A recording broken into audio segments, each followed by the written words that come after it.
ActuFoot Podcast. Le son du ballon. Bonjour et bienvenue sur ActuFoot Podcast pour ce 3e numéro du débrief, notre émission qui revient un petit peu sur les résultats marquants de ce week-end dans le 06. Et aujourd'hui, pour m'accompagner, et il est tout seul, un peu orphelin de Nathan, mais c'est pas grave. Bonjour Johan. Salut Rida, salut à tous. Ravi de te voir ici. Ensemble, oui, tous les deux. On est en tête-à-tête. En tête-à-tête, exactement. C'est un tête-à-tête, mais un tête-à-tête qui va être quand même riche puisqu'on a un programme assez chargé. On va revenir bien sûr sur la N2 avec notamment la belle performance de l'AS Cannes. On reviendra également en N3 sur le match de Riviera puisque Cannes et Rocheville n'a pas joué son match, n'est pas allé au bout de son match parce que le match a été arrêté à la suite de fortes pluies du côté de Montpellier. Le football régional avec la R1, R2, R3, le district bien entendu, et puis on parlera en fin d'émission un petit peu de Ligue 1 puisque hier l'OGC Nice s'est incliné 4-0 face au Stade Rennais. Sans plus attendre, jingle. Yeah, voilà, je savais. Il va falloir que t'en fasses un quand même. On a vraiment bien travaillé, c'est super, on travaille super bien, ça fait plaisir. On va commencer tout de suite par l'AS Cannes qui s'est imposé face à Limonest, 3-1. Alors tu y étais justement, Johan. C'était pas un match facile malgré une très grosse prestation. Ils sont un peu compliqués à tâche dans un premier temps avant de faire une remontada dont ils ont le secret en fait. Franchement, là, il faut pas être cardiaque quand tu vas à Coubertin pour le public. Moi qui ai regardé le match d'un autre œil, franchement, on a juste à dire déjà bravo à Brice Ogade qui a dû mettre les gants pour remplacer après l'exclusion de Fabio Vagni. Justement, on va entendre Mathieu Chabert sur ce choix, ce qui peut surprendre, parce que c'est vrai qu'il n'y avait pas de deuxième gardien sur le banc, mais pourquoi du coup Brice Ogade ? On écoute Mathieu Chabert. J'ai pas réfléchi, normalement c'est Pinot qui va dans les buts quand on est comme ça, mais comme il était bien derrière, le Brice nous a dit moi je peux jouer dans le but, on l'a mis dans le but. Et puis voilà, ça a fonctionné puisqu'il a quand même joué plus d'une mi-temps dans les 60 minutes, ouais. Mais il a surtout sorti le 2-2 qui aurait pu y être sur Sergio Domingos, donc non franchement bravo à lui, et surtout après ils ont montré du caractère quand même les Cannois. Donc Mathieu Chabert était satisfait de ça. Donc, justement, on va l'écouter encore une fois cette fois-ci sur l'ensemble de ce match. On ne fait que ça l'écouter, Mathieu Chabert, c'est incroyable. Il faut vraiment souligner le caractère des joueurs, d'être capable. Je pense qu'on a fait une des meilleures premières mi-temps depuis longtemps, mais jusqu'au carton rouge, on met pas ce but qui nous permettrait de nous mettre à l'abri rapidement, parce que je pense qu'on doit mener au bout de 30 minutes. Ce rouge, il nous déstabilise un petit peu, mais la réaction, elle est. Et puis je l'aurais dit à la mi-temps. On a une manière de jouer à 10 qui nous va bien. Alors je dis pas qu'on va jouer à 10 tout le temps, mais voilà, on est capable, on sait le faire. Et comme on l'a déjà fait, c'est toujours plus facile de convaincre les joueurs qui sont capables de le refaire, et ils ont bien su le faire. Je leur dis à la mi-temps qu'on allait gagner. Donc voilà, c'est bien. Ce soir on est premier depuis la première fois depuis le début de saison. Alors c'est qu'un événement, mais c'est un événement important qui montre, qui récompense l'investissement des joueurs. Alors premier, c'était au soir vendredi soir. Entre-temps, Lutanos a pris un point face à l'Étoile, et donc Lutanos Saint-Maur est repassé devant d'un seul point. Notamment dans ce match également, on a noté le doublé de Gerbo, qui de plus en plus continue à s'installer sur le front de l'attaque cannoise. Sur le premier but, il peut être vraiment fier de lui parce qu'il a mis son corps en opposition. Oui. Et en fait, il est au dos au jeu, il est imprenable de ce qu'on voit, et il penalty. Donc après, il a mis un beau but aussi, et ça tourne sur les réseaux avec la passe d'Abderrahmane. Il s'amène le ballon, il fait une frappe. Ternank ne peut rien faire là-dessus. On va l'écouter d'ailleurs également, Gerbo, après la rencontre. Belle victoire d'équipe, franchement superbe réaction de tout le monde. Ça fait quelques week-ends que ça se passe comme ça, donc écoute, on va tout faire pour que ça dure, mais non, franchement, c'est de très belles émotions avec le public qui pousse et tout. Ça reste de belles soirées qui restent ancrées. Ouais, et puis surtout le discours du coach à la mi-temps qui tranquillise un peu tout ça et qui nous dit de rester serein, de rester calme. Et puis après, on a réussi à mettre les ingrédients qu'il fallait pour faire basculer ce match. Justement, il en parle également, Gerbo, mais également Mathieu Chabert, qu'on va écouter également sur ce sujet-là. Le public qui a été véritablement cet homme en plus qui a permis à l'AS Cannes de réussir à passer outre cet obstacle. Comme il dit, et on va l'entendre, mais c'était le 11e homme, parce que honnêtement, une ambiance comme ça, Même moi, en tant que journaliste, j'avais... Eh bien justement, on va écouter Mathieu Chabert qui partage ton analyse. Ils nous ont vraiment aidé, c'est eux qui ont fait le 11e joueur, parce qu'ils nous ont vraiment poussé pendant 90 minutes, ça faisait... Je n'ai pas souvenir d'avoir eu un match où déjà il y avait du monde, et ça pousse beaucoup, et ça c'est hyper important, et j'espère que ça va aller crescendo, parce que c'est vraiment important. Ben voilà, c'est vraiment important, et il a raison. D'ailleurs, le prochain match à domicile, c'est Fréjus et c'est le week-end du 20 mars, si je ne dis pas de bêtises, dans 2 semaines, puisque le week-end prochain, c'est une autre affiche qui attend les Cannois, puis c'est un déplacement du côté de GFA Rumilly-Vallière. C'est ça. Pas une mince affaire et forcément un match très important pour les Cannois, parce que entre temps en plus Lusitanos va à Toulon qui est en train de Nîmes à Créteil, Istres reçoit Saint-Priest, donc franchement pour le top 5 ça va être quand même encore une belle affiche. Le week-end prochain. Un petit mot également du RC Grasse qui s'est incliné du côté de Nîmes. Alors tu y étais également. Je suis de partout. Monsieur Parcours la France. Tu y étais également. C'était pas un match facile pour les Grassois, avec notamment ce premier but magnifique, cela dit. Ce coup franc directement en lucarne, clairement excentré, même si c'est la position du gardien peut prêter à interprétation, et comme sur le deuxième but également, où là aussi très bon travail collectif des Nîmois, et qui marque au premier poteau, donc forcément pour Nîmes, c'est une bonne chose puisqu'ils continuent de coller à Lusitanos et à l'AS Cannes, puisqu'ils sont à 1 point de Cannes et à 2 points de Lusitanos, donc ils sont quand même très proches. Et pour Grasse, il va quand même falloir faire attention, notamment avec le retour quand même en force de Toulon quand même. Surtout, mais ce que je tiens à souligner, parce que j'y étais, même si on a regardé vraiment le match vraiment intelligemment, il y avait une ambiance vraiment au Stade des Antonins qui a dû aussi impressionner un petit peu les Grassois. Ouais. Parce qu'ils ne sont peut-être pas habitués à jouer devant 4000 et quelques personnes, mais là honnêtement on ne peut pas blâmer le terrain, c'était une belle pelouse. Non, pour moi, ils ont pas réussi à poser leur jeu. Après, c'est pas simple non plus face à une équipe de haut tableau. De toute façon, le match le plus important, on va dire, pour les Grassois, et c'est sur lequel ils doivent forcément prendre des points, c'est ce match qui arrive face à Gol. Oui. Gol qui est juste devant avec 3 points d'avance.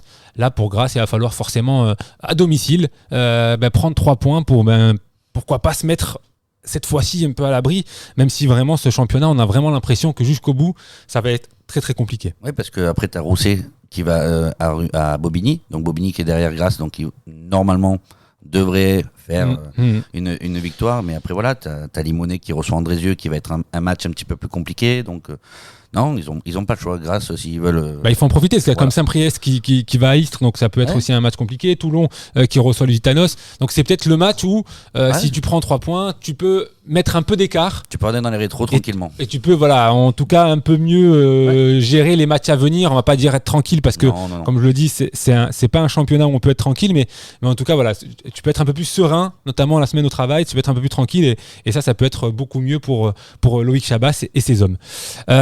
On va passer à la N3 et à Riviera, puisque, comme on vous l'a dit en introduction, le Canet Rocheville n'a pas pu aller au bout de son match à Montpellier, puisque le match a été arrêté au bout de 1/4 d'heure de jeu.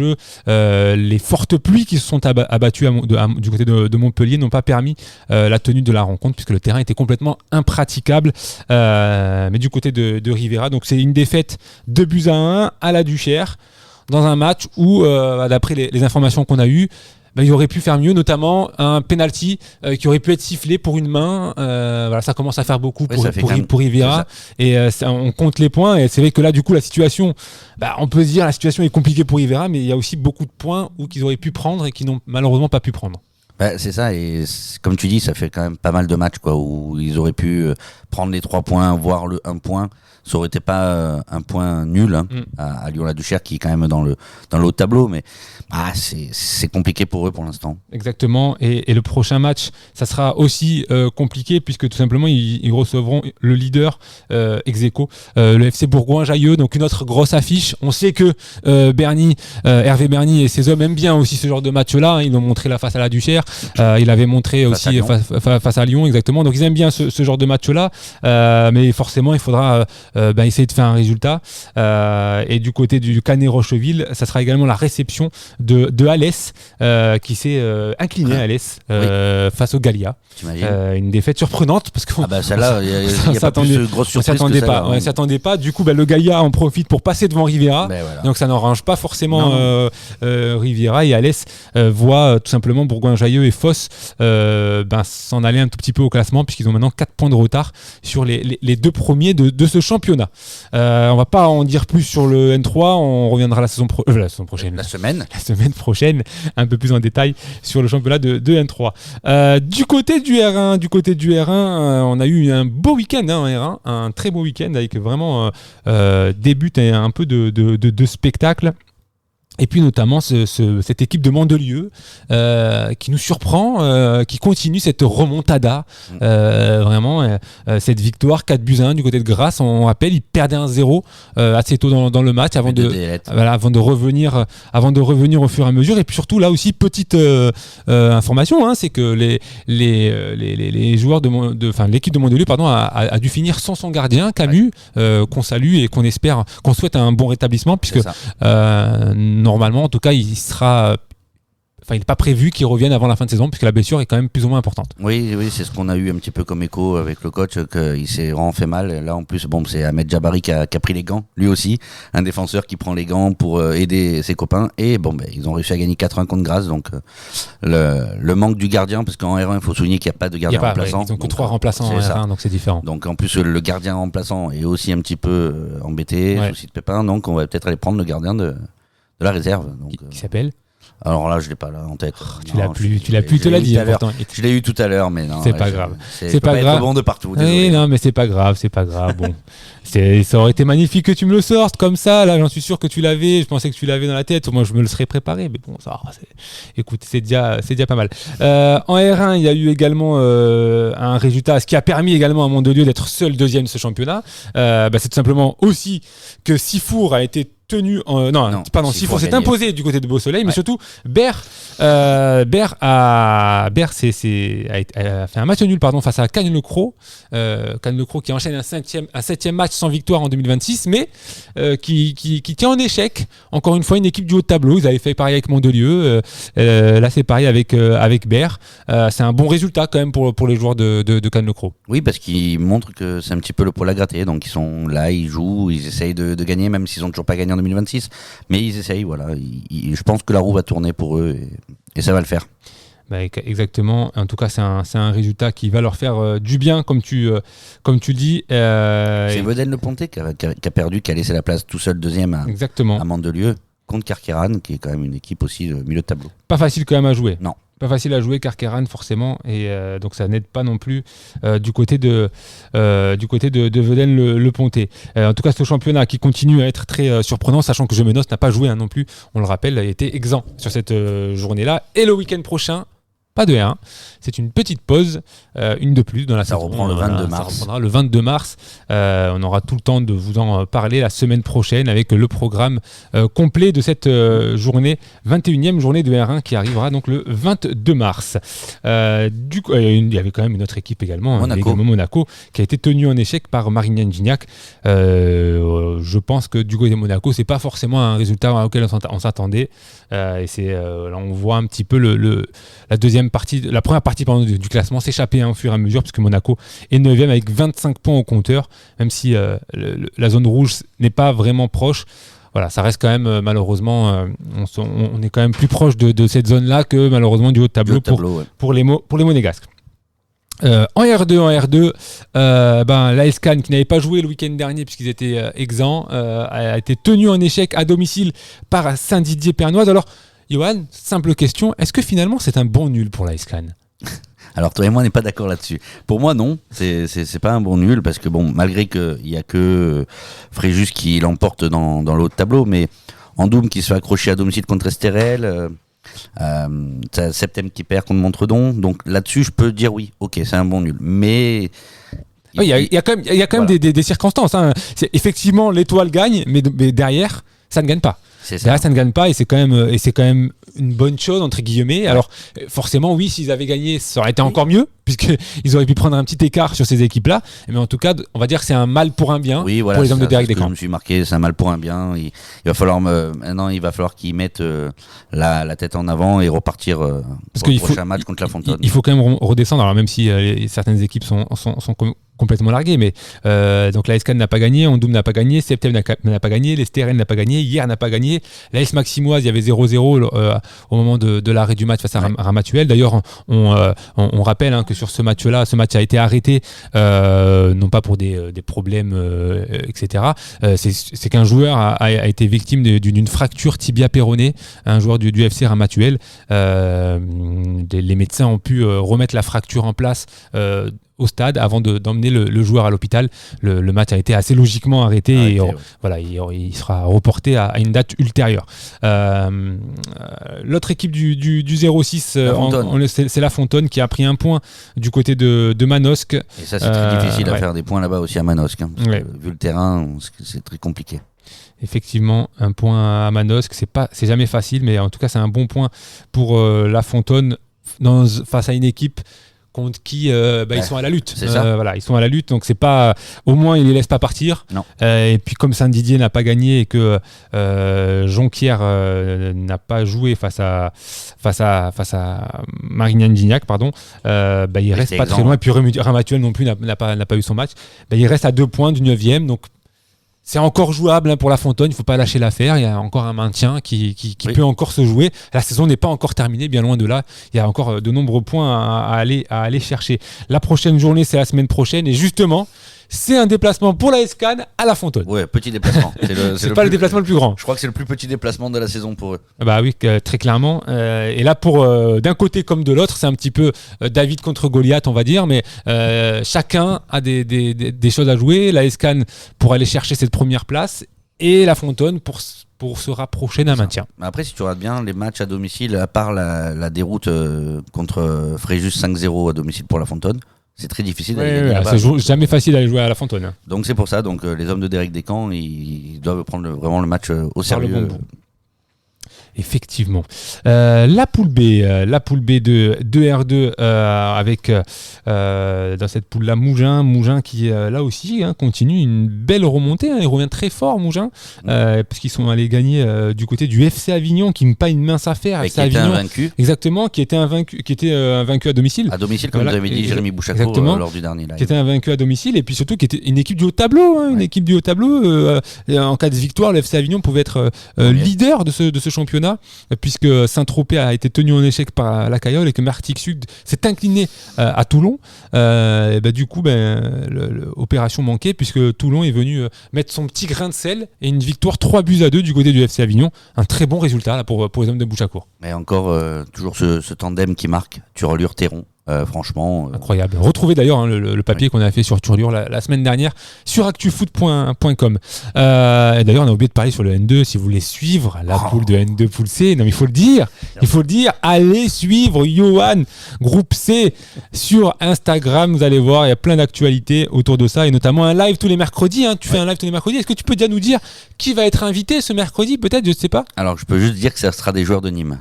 Ce sera des joueurs de Nîmes, donc dont un buteur. On a hâte. Peut-être celui qui a mis le coup franc. Peut-être, on ne sait pas. T'es un visionnaire. Je suis un visionnaire. Tu vois, comme quoi. Donc voilà. Donc en tout cas, n'hésitez pas à le suivre. Il y a des interviews. Il met les résultats. Il repartage pendant les actualités.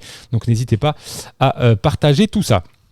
La deuxième équipe de cette poule, c'est Montsartou qui a subi une très lourde défaite face au SMUC puisqu'ils ont perdu 8-3.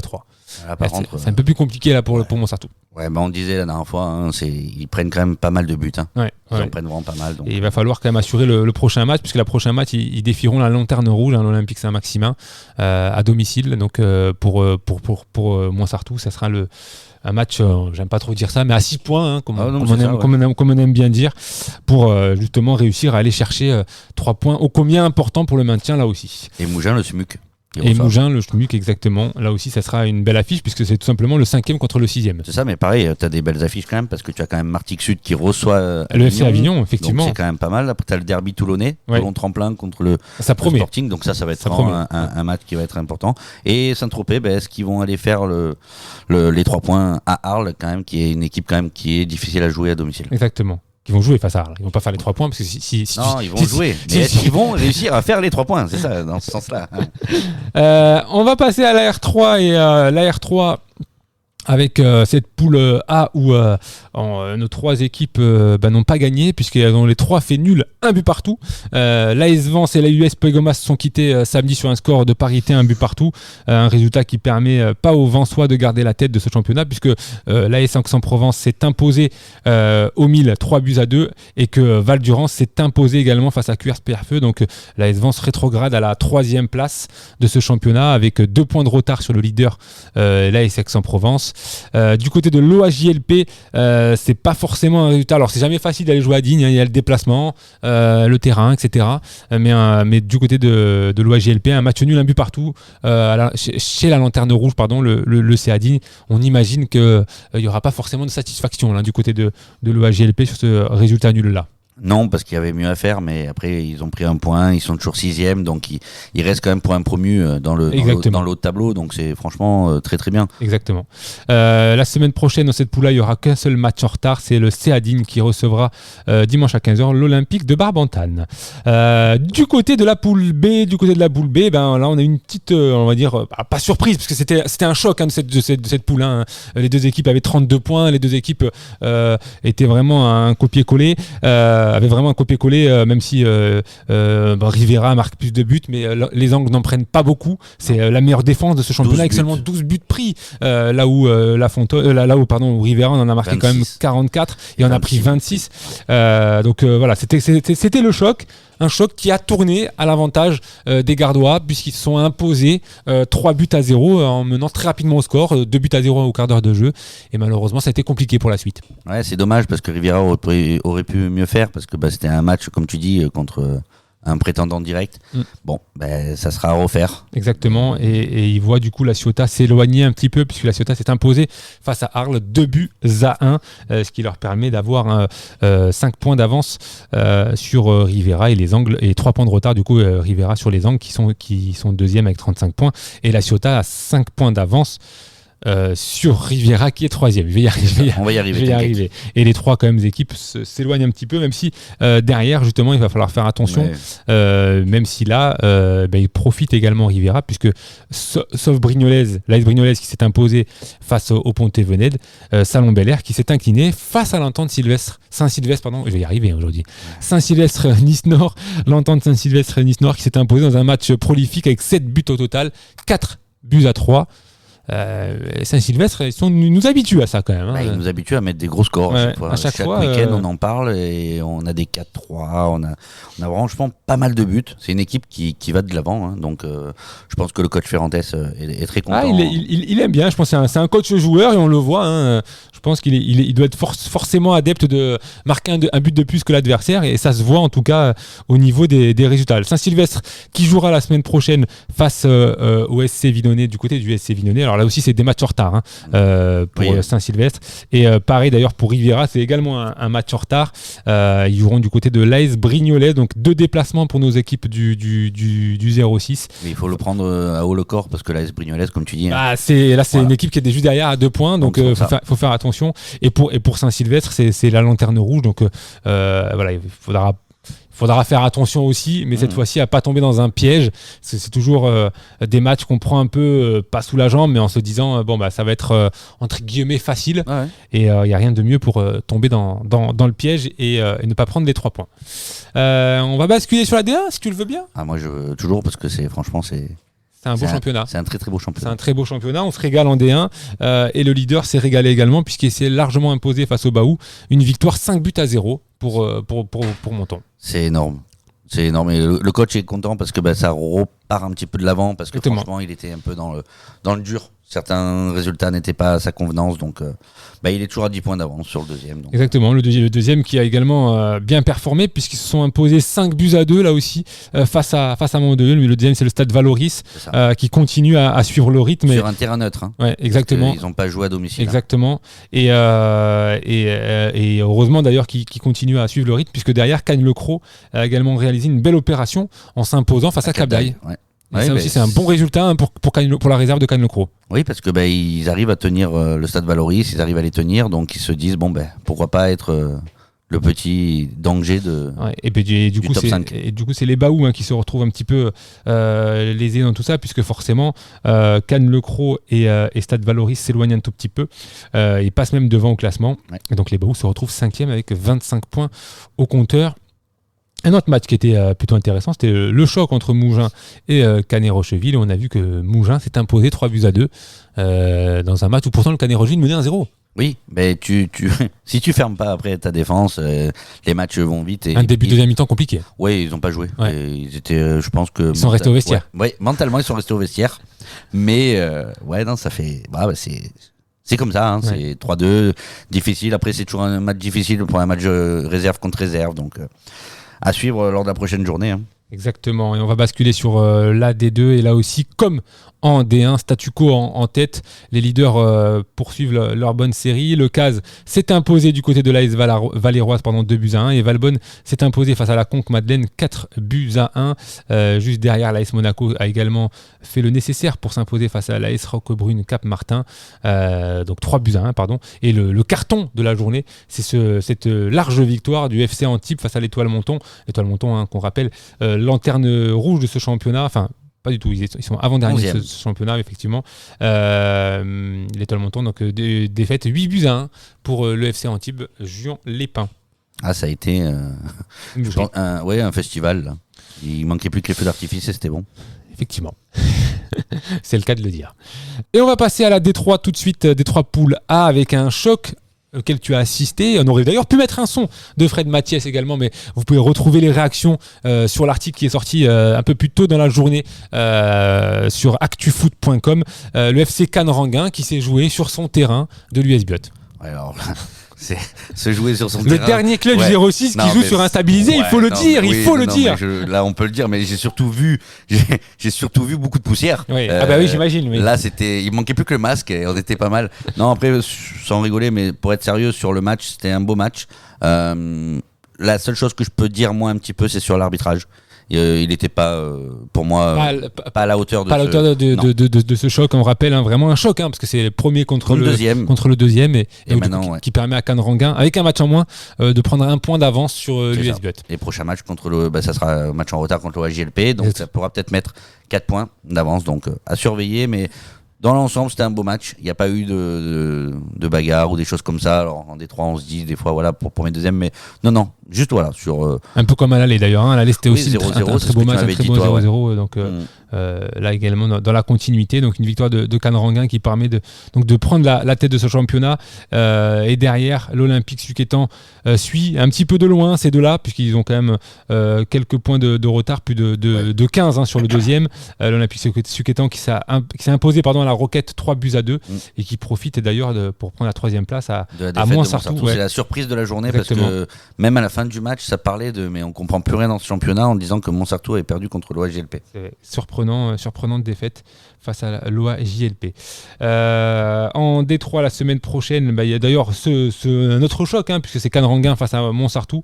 Donc c'est là aussi un match pas simple pour les joueurs de Fred Mathias, alors que l'US Biot, le deuxième de ce championnat, va affronter les Baous, 4e. Là aussi, c'est aussi une grosse affiche de ce championnat, de cette poule A de D3. Il est plaisant à suivre quand même ce championnat, entre ce tête-à-tête qui nous tiennent en haleine. Exactement, et c'est vraiment à suivre.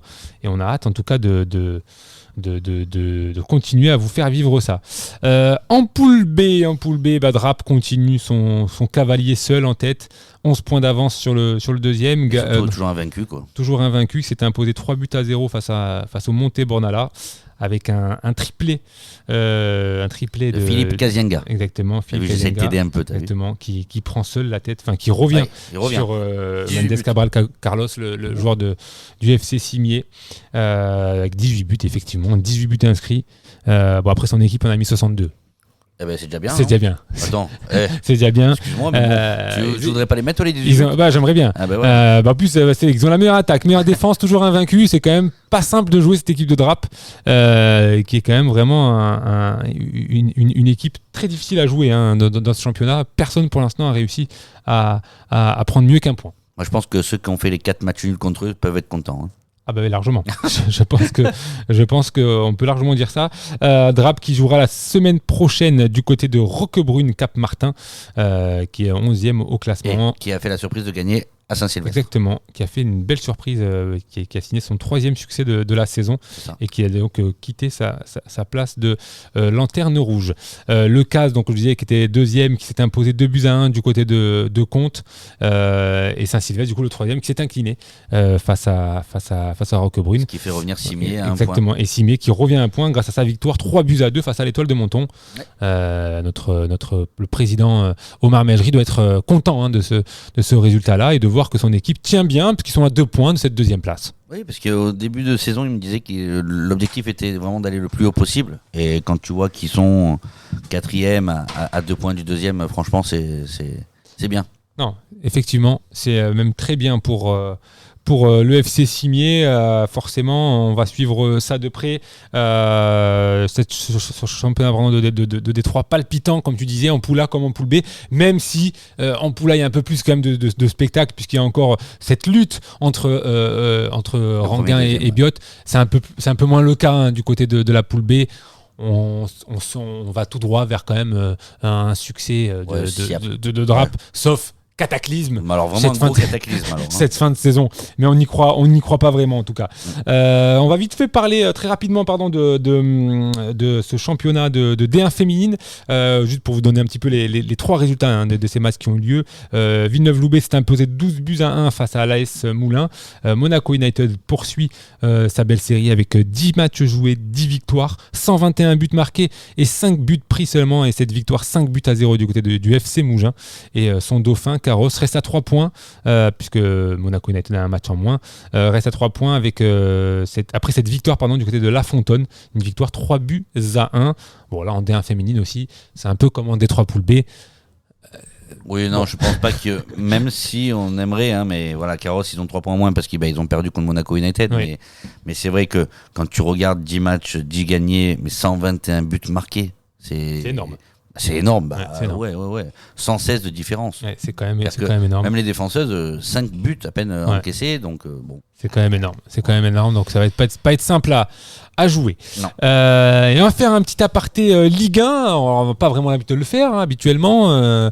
Cette fois-ci, on y est pas tout le temps, puisque forcément le football amateur est notre priorité. Et là, on a profité également de l'opération foot amateur, l'opération les clubs de la région, l'OGC Nice, qui s'est rapproché des clubs de la région pour cette affiche, avec de nombreux clubs qui étaient présents, avec un tour d'honneur également, des activités avant le match et des nombreux enfants qui sont venus regarder cette rencontre face au Stade Rennais. Vous retrouverez d'ailleurs un article sur cette animation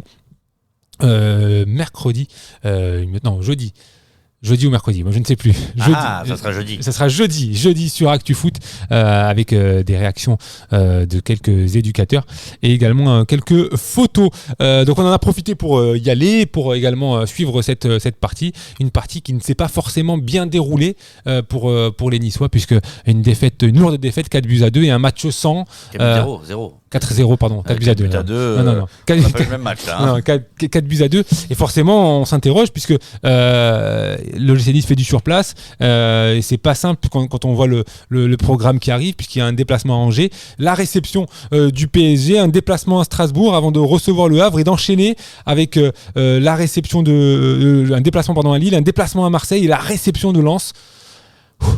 Va falloir enchaîner pour les Niçois. Et justement, on a posé la question à Claude Puel. Quel levier, finalement, l'OGC Nice a pour pouvoir inverser cette tendance ? Il n'y a de secret. Bon, là, ça fait mal.